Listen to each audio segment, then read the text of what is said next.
안녕하십니까. MT적으로 송티자입니다. 벌써 한 주의 금요일이 왔네요. 오늘 주요 이슈 제목을 8월 이후를 준비하는 시장을 하는 제목으로 시작하겠습니다. 그럼 일단 거시경제 뉴스 몇 가지 살펴보겠습니다. 우선 미국 증시가 반등했는데 한 달 전부터 기술주가 더 올랐다라는 이제 뉴스가 나왔어요. 그래서 오늘도 기술주 위주로 반등을 했거든요. 뉴욕 증시가 이제 낙관론 속에서 나흘 연속 상승을 이어갔습니다. 그래서 모건 스탠리는 인플레가 3분기까지 절정이고 아시아에서는 금리 인상이 지속 제한적일 것이다 라고 이제 분석 보고서를 냈고요. 미국과 이제 유럽 동맹국들은 러시아 유가 상한에 대해 40에서 60달러 정도를 검토하고 있다고 합니다. 그래서 이 부분에 대해서 러시아가 반박에 나섰고요. 그래서 베네수엘라, 이란 등 국가가 미국과 현재 협상이 이루어지고 있고요.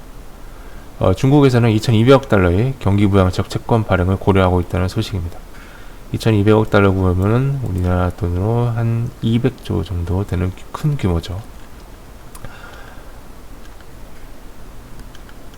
그래서 오늘 블링컨 국무장관 왕이 중국 외교장관 양자 회담을 예정돼 있고 G20 회담, 외무장관 회담이 오늘 예정돼 있어서 또 외교적 이슈가 오늘도 나올 것으로 예상이 됩니다. 그리고 유럽에서 BA5 정도의 새로운 코로나 바이러스, 좀 더 이제 약화되지만 전파력이 강한 코로나 바이러스가 이제 퍼지고 있다는 소식입니다. 근데 이 와중에 모더나 CEO는 코로나 백신을 버리고 있다고 하네요. 새로 만들면 되는 거죠. 그래서 전반적으로 아시아, 유럽, 미국 증시가 반등을 이어갔고요.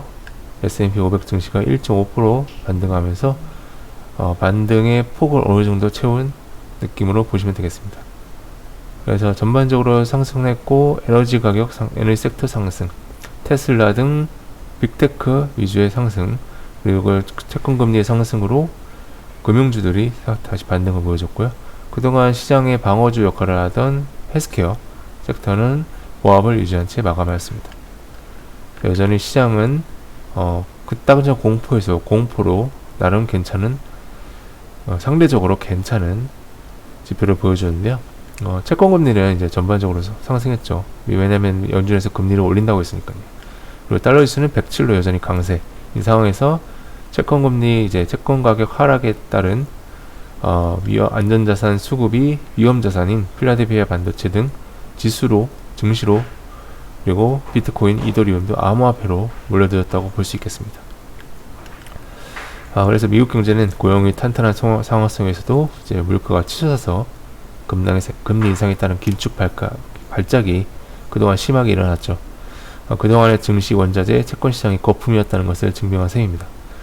지수가 너무 많이 빠졌다는 것도 다들 알고 있고 경제 침체라는 것도 이제 다들 알고 있는 사실입니다. 그래서 중국의 경제 재개, 러시아, 우크라이나 전속 교착, 휴전 가능성 이런 사실 등등 이제 전반적으로 다들 알고 있죠. 그래서 다시 한번 세계를 뒤흔들 만한 악재가 나오지 않는 이상 불확실성의 대부분이 노출되었다라고 시장 참여자들이 대부분 이제 그렇게 생각을 하고 있고요. 이제 시장이 원하는 것은 악재가 없거나 호재가 나오는 것입니다.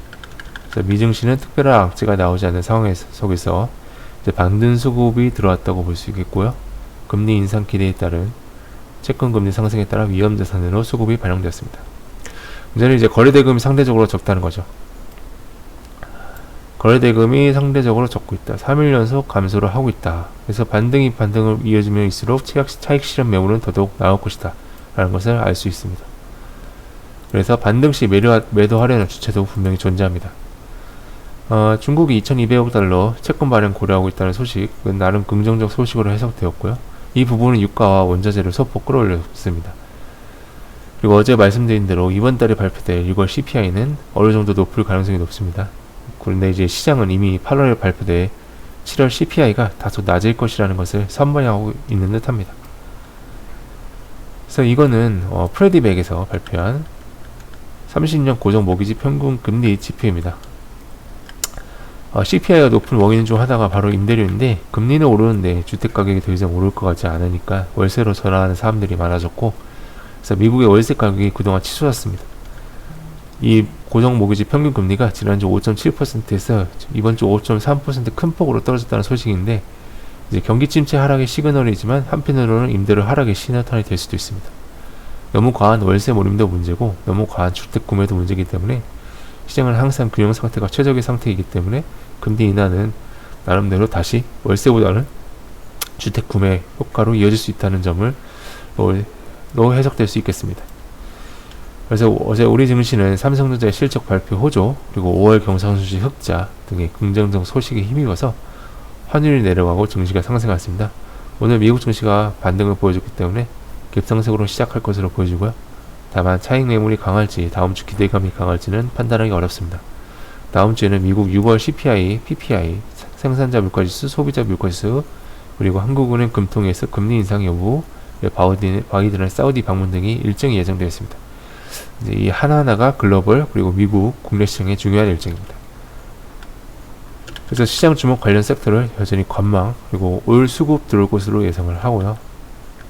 종목 기타 뉴스에서 일단 두 가지가 정부가 980조 원 우크라이나 재건, 철도주 숨은 수혜주 부각, 그리고 신진 SM이 젊은 개미 100억대 주분 매입을 하고 무중 요구에 나섰다. 이런 뉴스가 있는데 전날 이제 980조 우크라이나 철도 재건 관련 뉴스로 인해서 시간에서 철도 관련 주들이 급등했습니다. 2018년 대북주의 추억이 재림할 수도 있겠습니다만 잘 모르겠고요. 또 이제는 잘 모르는 회사들이 대놓고 무상증자 요구하고 있습니다. 최고 무상증자 권리락, 무상증자 고려 등 이슈만 나와도 주가가 급등하고 있죠. 비이성적 행태는 여전히 지속되고 있고요. 벌면 다행인데 몰리면 답이 없으니까 이상한 곳에 괜히 욕심내지 않기를 바랍니다. 그래서 오늘의 일정은 G20 외교장관 회담 예정되어 있고 미국 6월 고용동안 보고서 고용지표가 발표될 예정입니다. 그리고 유럽중앙은행이 라가르드 총재연설 예정되어 있고요. 러시아가 다음 주 러시아의 노드스트림 가스관 전정 폐쇄가 예정되어 있습니다. 네, 이렇게 마치겠고요. 자세한 기사 내용과 자료를 보고 싶으신 분께서는 아래 칼럼 주소 확인해 주시면 되겠습니다. 그럼 오늘도 성공 투자하시고 주말 잘 보내시길 바라겠습니다. 감사합니다.